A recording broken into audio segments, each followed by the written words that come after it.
आखिर कैसे रुकेंगे वक्फ की बेशकीमती जमीनों पर कब्जे? एक बड़ा सवाल। जमीन पर कोर्ट का स्टे, लेकिन फिर भी भूमाफिया कर रहे हैं कब्जा और निर्माण। बात झुंझुनू शहर के करोड़ों रुपए की बेशकीमती वक्फ जमीन की है। भूमाफिया लगातार जमीनों पर कब्जा कर रहे हैं। स्थानीय प्रशासन नहीं कर रहा भूमाफियाओं के खिलाफ कोई कार्रवाई। दरगाह कमरुद्दीन शाह, दरगाह हांडी शाह, शहीदान चौक अंसारी पर लगातार कब्जे हो रहे हैं। हांडी चौराहे की बेशकीमती वक्फ जमीन पर निर्माण चल रहा है। राजस्थान वक्फ बोर्ड चेयरमैन डॉक्टर खानू खान बुधवाली भी लिख चुके हैं पत्र। स्थानीय प्रशासन को अतिक्रमियों के खिलाफ कार्रवाई करने का पत्र लिखा जा चुका है, लेकिन फिर भी अभी तक कोई कार्रवाई नहीं हुई है। ऐसे में वक्फ कमेटी से जुड़े लोगों ने चेतावनी दी। अतिक्रमियों के खिलाफ कार्रवाई नहीं करने पर भूख हड़ताल की चेतावनी दी गई है। और इसी खबर पर अधिक जानकारी के लिए मेरे साथ सहयोगी जियाउद्दीन भी फोन लाइन पर जुड़ चुके हैं। जियाउद्दीन, लगातार मांग उठाई जा रही है कि कार्रवाई हो, पर अभी तक कोई कार्रवाई नहीं हो पाई।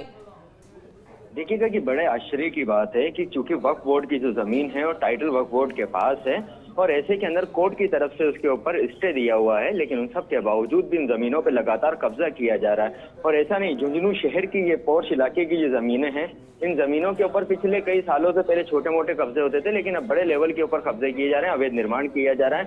स्थानीय प्रशासन को जो वक्फ बोर्ड की कमेटी है और मुस्लिम समाज के लोग हैं, उन्होंने कई बार आगाह किया, लेकिन फिर भी कोई कार्रवाई नहीं हुई। नतीजा ये रहा कि अब वक्फ बोर्ड कमेटी के जो सदस्य हैं, उनकी तरफ से चेतावनी दी गई है कि अगर जल्द ही इन अतिक्रमियों के खिलाफ कोई कार्रवाई नहीं की गई तो वो भूख हड़ताल करेंगे। क्योंकि इस पूरे मामले को लेकर राजस्थान वक्फ बोर्ड जो चेयरमैन है खानू खान बुधवाली, वो भी कई पत्र लिख चुके हैं स्थानीय प्रशासन को, झुंझुनू प्रशासन को, लेकिन फिर भी कोई कार्रवाई नहीं हो रही। आयुषी, बताना चाहेंगे कि चूंकि झुंझुनू के पास जो दरगाहें हैं, चाहे दरगाह कमरुद्दीन हो या दूसरी दरगाहें हो, उनकी कई वक्फ बोर्ड की जो जमीनें हैं पहले उनको खाली करवाया गया था, क्योंकि उसका यूज सामाजिक कार्यों के लिए होना था, लेकिन उसके ऊपर जिस तरह से निर्माण किया जा रहा है, अवैध निर्माण किया जा रहा है और उसको नहीं रोक पाना और कोर्ट के आदेशों की पालना नहीं करवा पाना, तो कहीं ना कहीं बड़ा सवाल खड़ा करता है कि आखिर भूमाफियाओं के सामने झुंझुनू का जो ये प्रशासन है क्यों नतमस्तक हो चुका है।